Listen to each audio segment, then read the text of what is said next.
Et comme tous les mardis, on va retrouver notre spécialiste de l'économie performante et éthique en entreprise, Fabrice Jean-Jean, alchimiste de la RSE et fondateur de la société Comeco Consulting. Bonjour Fabrice. Bonjour André, bonjour tout le monde.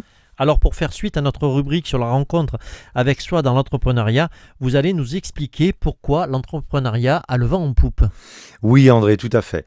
Depuis l'avènement du statut de l'auto-entrepreneur qui a évolué vers le statut micro, les Français ont le goût de l'entrepreneuriat. C'est ce que révèle une étude de TMO Région. La moitié des Français considèrent la création d'entreprise comme le choix de carrière le plus attractif. À l'heure où le chômage ne faiblit pas, les Français semblent trouver une échappatoire en choisissant d'entreprendre.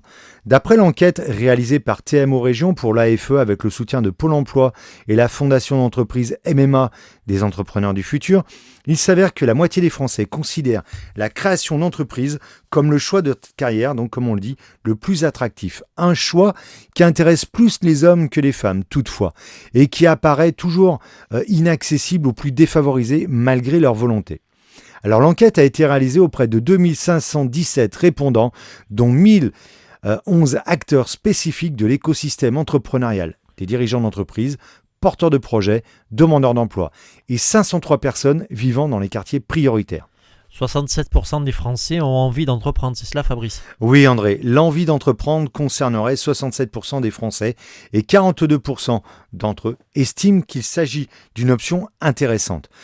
30% des Français âgés de plus de 18 ans ont pensé ou ont déjà commencé à entreprendre au moins une fois dans leur vie. Cette part constituant près de 15 millions de personnes concerne plus d'hommes que de femmes, 37% d'hommes contre 23% de femmes. Les deux motivations principales seraient l'envie d'être son propre patron et de s'épanouir pour réaliser un rêve. En outre, les hommes veulent saisir une opportunité ou lancer un défi, tandis que les femmes veulent s'émanciper de leur travail pour gagner plus d'argent. L'engouement en faveur de l'entrepreneuriat concerne tout autant les demandeurs d'emploi puisque 27% d'entre eux seraient ou se seraient déjà engagés dans une démarche entrepreneuriale. Cependant, entreprendre ne s'avère pas être une évidence pour les plus défavorisés. Seulement 14% des habitants des quartiers prioritaires qui ont été interrogés se sont déjà inscrits dans une dynamique entrepreneuriale. L'envie d'entreprendre serait la même, mais la culture entrepreneuriale demeure moins importante. Les raisons étant l'environnement familial et professionnel qui ne les incite pas à créer ou à reprendre une entreprise, pour 20% d'entre eux, et le manque d'antécédents entrepreneurial, 32% d'entre eux. C'est-à-dire qu'en fait, ils n'ont pas de miroir en face d'eux, ils n'ont pas dans leur cadre familial, quelqu'un qui a déjà entrepris. Donc ça joue énormément. En fait, ce sont des freins qui sont bien sûr liés à la culture, mais aussi au contexte. Oui, les freins ressentis par les Français qui ne songent pas à entreprendre ou à reprendre une entreprise représentent 16%. Ne viennent pas cependant de leur milieu de vie, mais des contextes des affaires auxquels ils devraient faire face s'ils envisagent d'entreprendre. On l'a déjà vu, on en parle souvent, la culture de l'entrepreneuriat, c'est être multiple, puisqu'on a quand même plusieurs tâches à faire en même temps. Du moins, assez souvent. Ce sont notamment donc les investissements financiers aussi qui sont trop importants pour 27% d'entre eux, les démarches administratives trop complexes pour les 25% et la peur de l'échec pour 23%. Donc on sent qu'il y a encore pas mal de freins de ce côté-là. La création d'entreprises a le vent en poupe et se trouve de plus en plus mise en avant à travers les médias. Ça, c'est une bonne nouvelle. Et n'oublions pas également que Pôle emploi soutient les demandeurs d'emploi, créateurs d'entreprises qui représentent quand même 27% de ses bénéficiaires et qu'il est souvent présenté comme le premier financeur des entrepreneurs. Donc ça encore, c'est une très bonne nouvelle.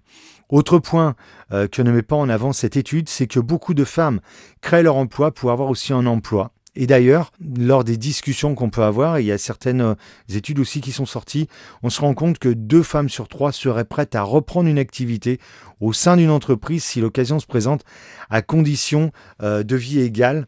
Et ça se comprend aussi, bien évidemment, aussi toujours avoir cette liberté d'émancipation et surtout faire face à cette problématique. C'est vrai que les femmes, on en a déjà parlé, sont quand même bien moins payées que les hommes. Et à travers l'entrepreneuriat, c'est ce qu'elles recherchent aussi.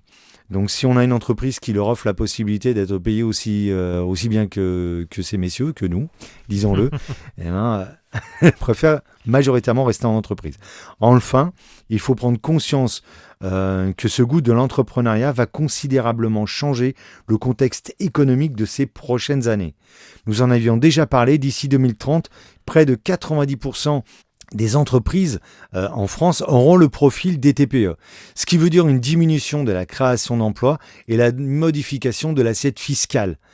Alors, encore une fois, c'est un nouveau défi qui nous attend et qui nous demande de nous réinventer, défi que nous relèverons avec joie, bien entendu.